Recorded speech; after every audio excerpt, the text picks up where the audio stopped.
So in the Avatar book, The Reckoning of Roku, his character is explored a lot more and we find out a lot about his life and more of what happened during his lifetime. In one instance is that you learn Roku actually had a twin brother named Yasu, which also answered a whole other topic about what would happen if avatars had a twin, and turns out they'd just be a normal person. But before we actually dive into his character, about 97% of the people watching this channel aren't subscribed, so if you like Avatar content, then be sure to subscribe for more. But moving back to Yasu, he was actually born minutes before his younger twin brother Roku, but he was also born minutes before Prince Sozin, so all three were born on the same day. As the sons of a noble clan that was wealthy from their dealings in trade, the boys would become good friends with the prince. The trio often went swimming together, holding competitions amongst themselves, with each of the boys competing to see who could hold their breath the longest underwater, while also competing in other aspects like seeing who was the fastest swimmer, or who could go the furthest distance, or who could dive the deepest and find the largest oyster. Yasu also stepped in to fight an Agni Kai in Roku's behalf several times in the boys' youth. The brothers would often slip into the secret passages of the palace, making their way to the Dragonbone catacombs. They read through the restricted scrolls that the fire sages had stored there, reading about the rarest and just most unique firebending techniques that were known as figures of legend.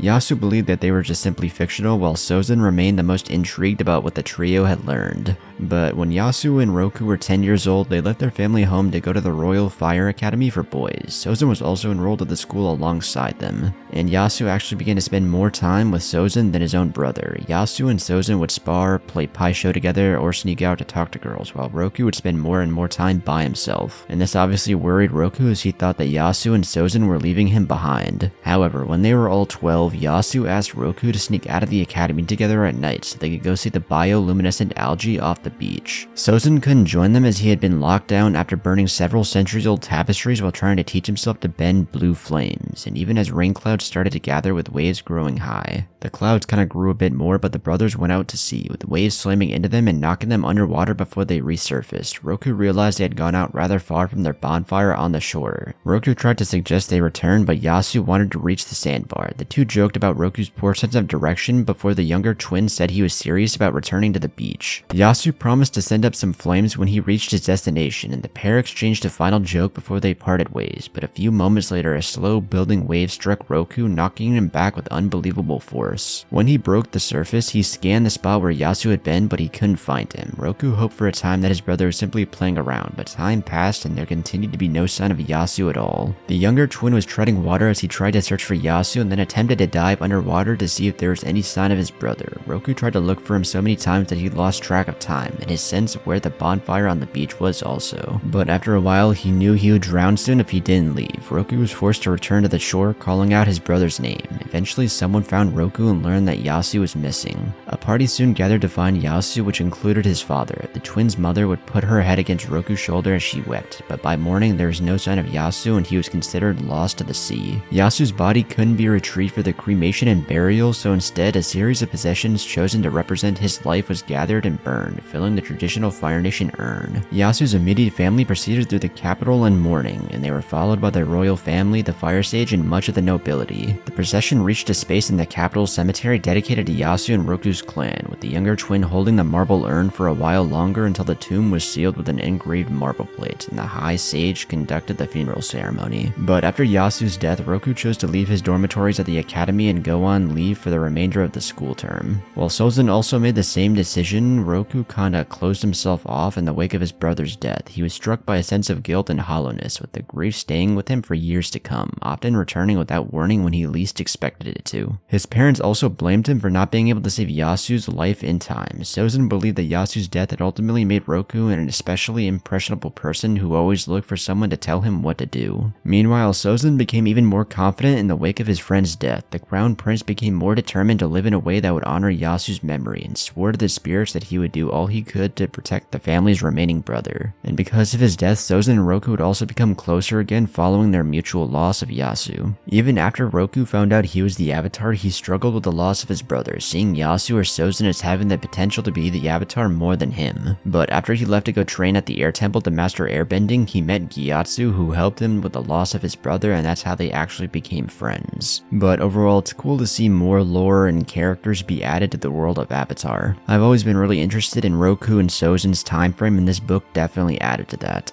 But even though Yasu isn't really that important of a character, he still had a monumental role on Roku's character and Sozin's character, and just the future events that shaped the story of Avatar as a whole. And you can see that by how it influenced Roku with how he turned out as the Avatar, but also as Sozin once he became Fire Lord, and how Roku and Sozin eventually became enemies. But if you enjoyed the video, then be sure to leave a like, comment, and subscribe. If you want to see more Avatar content, then be sure to stick around, and again, definitely subscribe for more. And if you want to see more from me, go check out my other channels and go follow me on TikTok, which will all be linked down below, also along with the information that was used in this video. But with all that out of the way, I will see you in the next one. Peace.